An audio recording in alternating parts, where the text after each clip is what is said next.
Hello and welcome to the Embroidered Elephant channel. My name is Kim and welcome back to another December video. Today I am going to be talking about some top tips I have for crafting on a budget.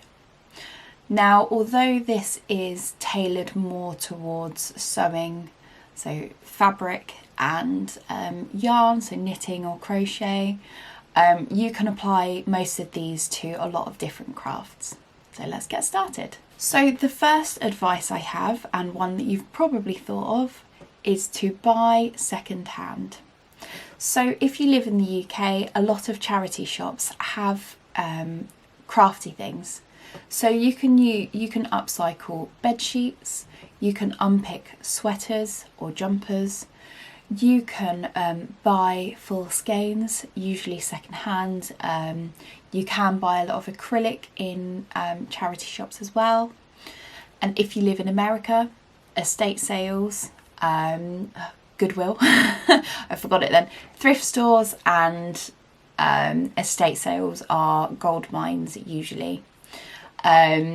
There are some charity shops or thrift stores that are specifically for crafting goods. That's a good place to start as well. So do a little bit of research online. Don't worry too much about buying secondhand if it seems to be in relatively good condition. The second one slightly fits into buying secondhand, and it is to go for destashes. So a destash is when someone is clearing out their own crafty stash and they are selling what they no longer want. This is usually yarn or fabric, but it can be for scrapbooking and everything in between. You can find a lot of these on Instagram. Sometimes people advertise destashes on YouTube prior to doing them, and they leave the link below. Other sites include Ravelry, which I believe has a destash option as well. And you can also pop in the search bar of Google destashes. Sometimes if people have online shops, they will advertise that they are having a destash, as well as on Etsy and similar websites as well. Just pop it into the search bar and plenty will come up. The price is very dependent on the person though. Another idea is a no-buy group. So sometimes on Facebook you can have various no-buy groups where you can swap or go and pick something up for free.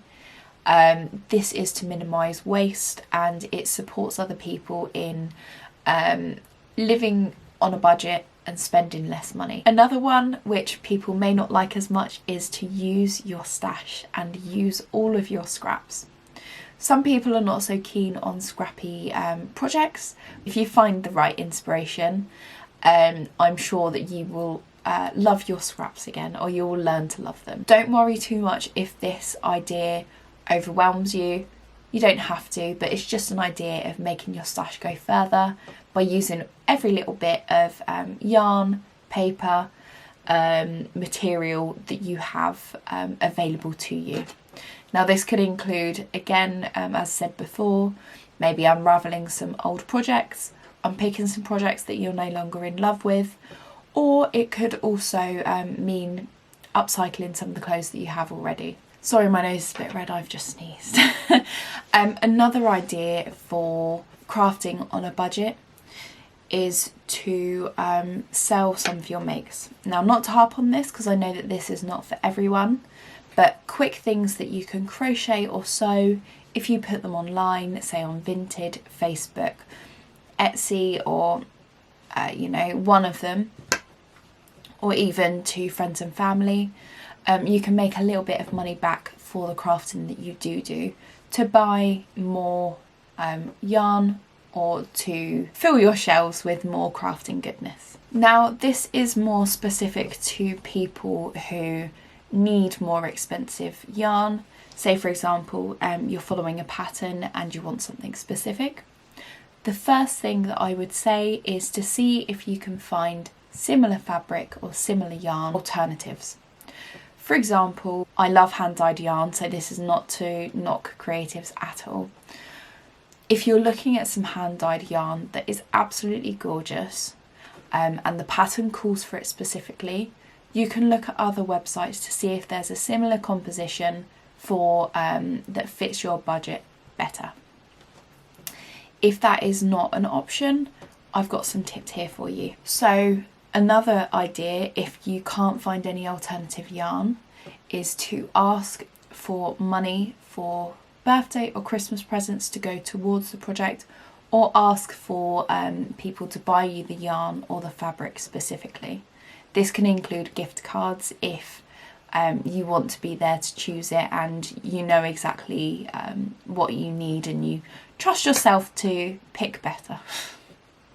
The next one is to only buy exactly what you need. So sometimes you can, I know I do, I buy extra because it's on promotion to buy 8 skeins for the price of 7. If I only need 4 or 5, I don't need the extra, so I'm not saving any money by buying more. If you save money specifically for the yarn, buying just exactly what you need and maybe utilising some of your stash would be a good way to make it go further. The next idea is to buy together. So if you have a friend or are part of a group of people and they are looking at similar yarn, or you're looking at buying stuff from a specific store or a specific website together, it may be cheaper to buy it together.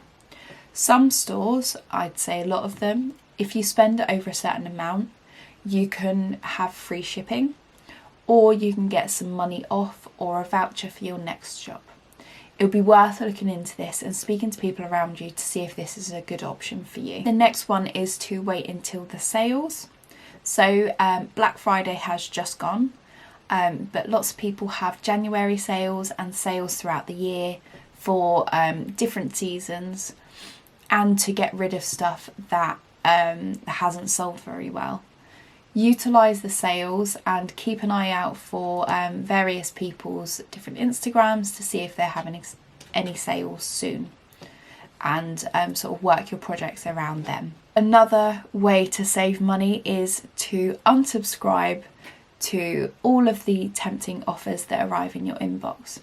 So this may sound counterproductive to the last tip I gave about keeping an eye out for sales, but I have found that subscribing myself up to so many different people means that I'm constantly being tempted with buying more fabric or buying more yarn. Unsubscribe from the ones that you don't buy from very often, and if you can manage, subscribe from all of them, either for a set amount of time or indefinitely. This will help you to avoid temptation and buying yarn that's not set for a project, and helping you to save up for the yarn that you do want, that may be better quality, that you won't buy as much of, but will last you for longer. And the very last tip I have is to look after the yarn that's in your stash. What I mean by this is making sure that it's protected, keeping the insects away if it's something that moths might like to eat, so keeping scented sachets around, making sure that there's no damp, making sure that it's being looked after, and again, making the most of it. So the more you look after your stash, the longer it will last you and the better condition it will be in. It will mean that you won't need to replace it because it will be good quality already. And as a parting reminder, I would advise that you get onto these de-stash groups if that is particularly what you are wanting to do, is to build your stash up. Get on de-stash groups on Ravelry, Facebook, Instagram, etc., because sometimes you can grab some real good bargains. Thank you very much for watching, and if you enjoyed this, feel free to subscribe, and until next time, I will see you later. Bye.